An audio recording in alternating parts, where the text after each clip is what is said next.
শুধু সৌদি আরবে পাঠানোর জন্যই বাংলাদেশি নারীদের জন্য ঢাকায় এই বিশেষায়িত প্রশিক্ষণ কেন্দ্র। বাসাবাড়ির সব রকম কাজ হাতে কলমে শেখানো হচ্ছে নারীদের। সরকারি বেসরকারি উদ্যোগে সৌদি আরবে যেতে আগ্রহীদের জন্য বিনা পয়সায় থাকা খাওয়া এবং প্রশিক্ষণেরও এই ব্যবস্থা করা হয়েছে। এখানে যেসব মহিলারা প্রশিক্ষণ নিচ্ছেন তারা সবাই 1 মাসের প্রশিক্ষণ শেষে সৌদি আরবে যাবেন। সৌদি সরকারের পক্ষ থেকে বলা হচ্ছে এরকম অন্তত 2 লাখ মহিলার জন্য তারা কাজের সুযোগ সৃষ্টি করে রেখেছেন। অর্থাৎ বাংলাদেশ যদি দিতে পারে তাহলে এই মুহূর্তে তাদের 2 লাখ ভিসা প্রস্তুত রয়েছে। এই চাহিদার কারণে সৌদি এজেন্টরাও অনেকে বাংলাদেশে এসে রিক্রুটিং এজেন্সিগুলোকে তাগাদা দিচ্ছে। 150 জনের মতো নারী নিয়োগ দিতে পেরেছি।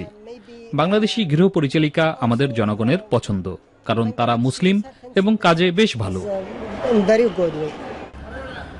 2015 সালের ফেব্রুয়ারিতে 2 দেশের সরকার ও রিক্রুটিং এজেন্সির মধ্যে চুক্তি সমঝোতার মাধ্যমে বাংলাদেশ থেকে যে হারে নারীকর্মী যাওয়ার কথা ছিল সেটি কার্যত সফল হয়নি।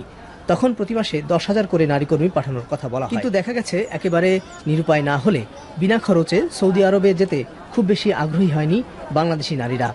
সৌদি আরবে যাবার 1 মাস পরেই ফেরত আসা একজন আমাকে তার অভিজ্ঞতা বলছিলেন। 10-15 দিন ভালোই ছিলাম। আমি সুন্দর মতো বলছি যে 16-17 দিন হয়ে গেছে বাংলাদেশ 1 নম্বরে বাংলাদেশে ফোন করতে দেয় না, আমার ঘর থেকে বের হতেও দেয় না, কোনো জায়গায় যাইতেও দেয় না। আমি সারাদিন ধরে কাম কাজ করি, করার পরে রাত্রে যে সঙ্গে ঘুমাইতে যাব ওই সঙ্গে মনে করেন কি কাপড় চোপড় ইস্ত্রি করি, ওই সঙ্গে আমার রুমে গিয়ে ওই ডিস্টার্ব করতো। আমার রুমে ওই ঘুমাইবো, পরে আমি বলতাম কি না তোর রুমে তুই ঘুমাবি, আমার রুমে কিসের ঘুম।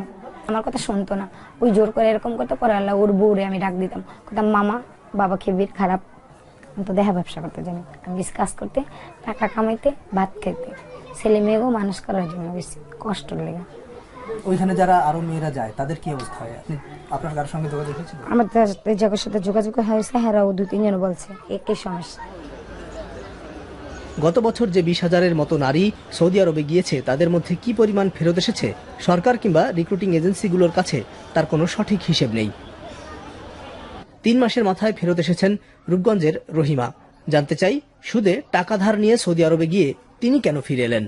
কাজের নির্যাতনে পড়ে গেছি গা, মনে করেন সময় তোরা ভালো ব্যবহার করতো, আবার সময় তোরা খারাপ ব্যবহার করতো। যখন আমি করতে পারুম না তারপরও জোর করে করাইতো, করতে ওই বই। ওখানে আমার অনেক একটা সিরিয়াস অবস্থা হয়ে যেতেছে, আমি মরেই যামুগা, তাইলে আর কিভাবে আমি কাজ করুম। এর পরে আমি বলছি আমি যামুগা বাংলাদেশ। নির্যাতন নিপীড়নের খবর জেনে অনেক নারী বাংলাদেশ থেকে সৌদি আরবে যাওয়ার উৎসাহ হারায়। জনশক্তি রপ্তানি